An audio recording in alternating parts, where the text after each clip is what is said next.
All right, today we're going to be practicing solving a multiplication problem using the area model, and then we'll take the same problem and do it with partial products.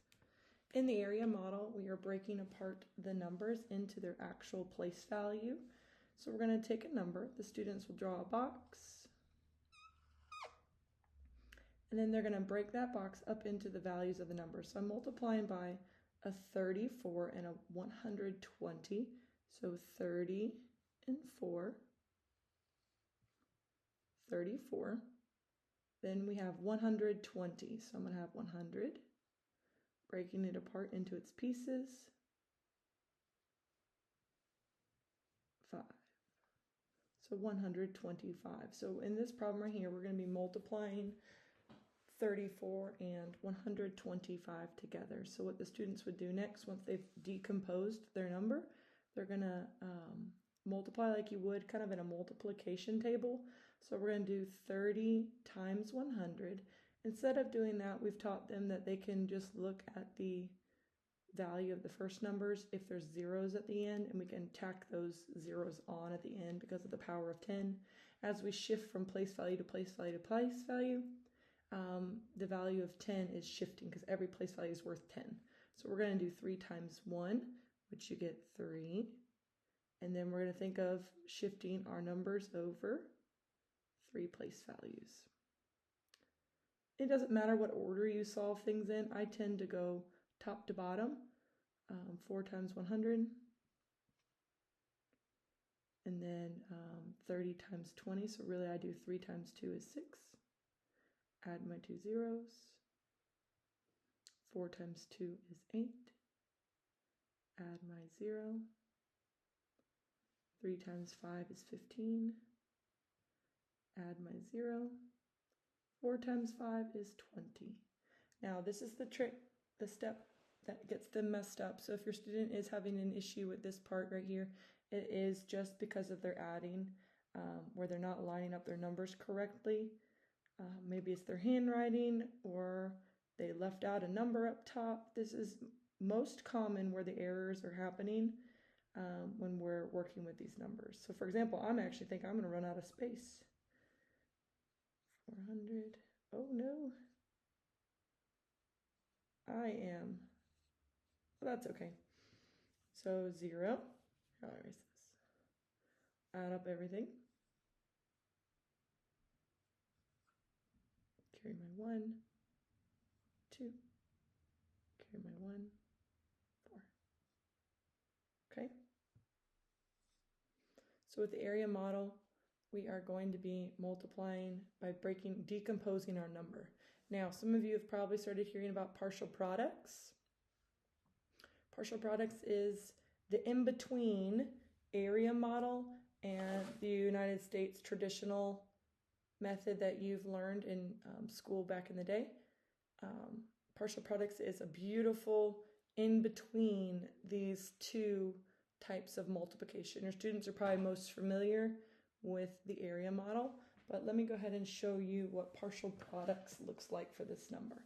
So we're going to set up the multiplication problem just like you would with the standard algorithm.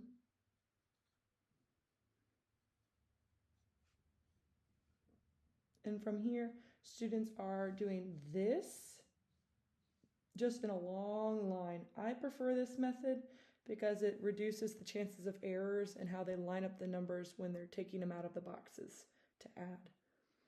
So we're going to break it apart from here. So I like to start with the 4 because I'm used to the traditional method. And in traditional, we start with the 4. So that's where I'm going to start. So really, I'm really starting over here in this box, 4 times 5. Okay, so that's 4 times 5. That's our 20. I even just do that here. I'm going to write it over here to the side. Here, actually, let me switch colors. Let's do our 4. I'll write a little bit bigger. Okay, so we've done the 5. Now we're going to do 2. It's not a 2. Technically, the value of that number is 20. So really, we're doing 4 times 20, which is 80. Next, we're over here, And the 1, it's not a 1, it's technically a 100, which you can see over here. 400. Okay, then the next step here, where your student might get messed up here, and this is why when we do standard algorithm, this place value holder right here is this exact thing here, because we're multiplying technically by 30. It's not really a 30, it's not really a 3, it's technically a 30. 30 times 5, so I'm back over here. Then 30 times 20, because that's the actual technical values of our number. And then lastly, 30 times 100. Okay, and then we're going to add those up. Oh, let me put my 3,000 in here. Okay, and then we're going to add them straight up. We're going to get the same exact answer, 4250. All right, so let's take a quick look across the board in the 3 different ways that your student's going to see multiplication. So as we go from area model to partial products to the traditional United States method, we're still going to get the same answer. It's whether or not we're expanding it all the way down. This is more concrete. This is, you see the value of each section. I'm a big fan of this one because it helps them break down exactly what they're multiplying with. To get, if they're very confident here, then the switch to here is a lot easier. If you notice right here, all of these numbers,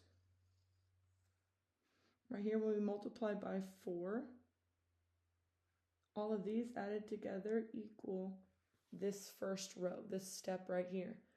4 times 5, 4 times 20, 4 times 100. All of these numbers right here add up to this 500. And then same thing here. These numbers right here, which is your 30, technically not just the 3. It's 3 over here, but it's 30 here. All of these numbers here add up to this number right here. So instead of just looking at it as the actual number, partial products has you looking at the true value of the number. That's where these numbers come from. You might not know where they came from and how it actually works. It's the composed version of this. This is all decomposed, broken down into its actual place value to where you get these numbers. Whatever way your student solves the answers is totally fine, as long as they're confident in what they're doing. We take all forms. Us in 5th grade, we don't really care which way you want to do it. Whichever works for your student works for us. Area model, whether it's partial products or the United States traditional method, all of those work just fine. If you have any questions about those, let me know, and I can help you out.